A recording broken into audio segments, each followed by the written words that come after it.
ஆனால் ஒன்றை மட்டும் கூறிக்கொள்ள ஆசைப்படுகிறேன்.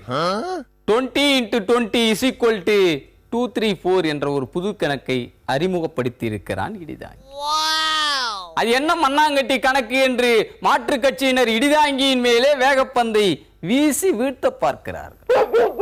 கடைசி பந்தில் ஒரு ரன் எடுத்தால் ஆட்டத்தை கைப்பற்றி விடலாம் என்ற நிலை ஏற்பட்டால் மட்டை சுற்றுபவர் ஒரு ரன் தானே அடிக்க வேண்டும். அவர் ஏன் சிக்ஸருக்கு பந்தை தூக்கி தேவையில்லாமல் வெற்றிக்கு மேலே 5 ரன்களை சேர்த்துக் கொள்கிறார்?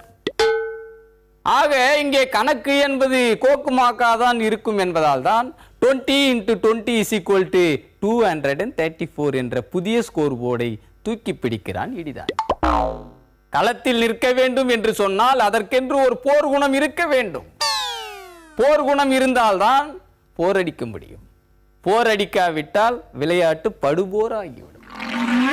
ஆடுபவருக்கு தோல்வி ஜுரம் வந்து விட்டால் ஸ்கோர் போர்டு சோரம் போய்விடும். அதை போல மண்டைக்கு நேராக வரும் பந்தாக இருந்தாலும் சரி, கால்களுக்கு கீழே பதுங்கி பாயும் பந்தாக இருந்தாலும் சரி, எந்த பந்து எப்படி வந்தாலும் பந்தை மட்டுமல்ல பந்தை எறிபவரின் மானத்தையும் சேர்த்தே பெவிலியனுக்கு வெளியே அனுப்ப வேண்டும் என்று கெயில் சொல்லி கொடுத்திருக்கிறார். கெயில் இருக்கும் வரைக்கும் இடிதாங்கி ஃபெயில் ஆக மாட்டான் என்று நான் சொல்லவில்லை, களம் சொல்லுகிறது.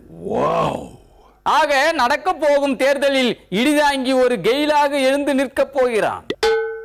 ஆக களத்தில் இடிதாங்கியின் வெற்றி உறுதி செய்யப்பட்டு விட்டதால் இப்போதே சூதுக்கு தயாராகி விட்டதாக நான் சொல்லவில்லை, களம் சொல்லுகிறது. ஃபைனல் ஸ்கோர் இடிதாங்கிக்கு ஏதுவாக இருப்பதால் மேட்ச் பிக்சிங்கில் ஈடுபட்டு இடிதாங்கியின் மூக்கில் பொடி போட்டு விடலாம் என்று எண்ணிக்கொண்டிருக்கிறார்கள். அது ஒருபோதும் நடக்காது. எந்த நிலையிலும் சொக்கிவிடக்கூடாது என்பதற்காக என் விழிகள் இரண்டையும் களத்தின் மேலே கொக்கி போட்டு காத்து வருகிறேன். இந்த முறையும் ரன் அவுட் பண்ணிவிடலாம் என்று எண்ணினால் அதற்கு கிஞ்சித்தும் இடம் கொடுக்க மாட்டான் இடிதாங்கி.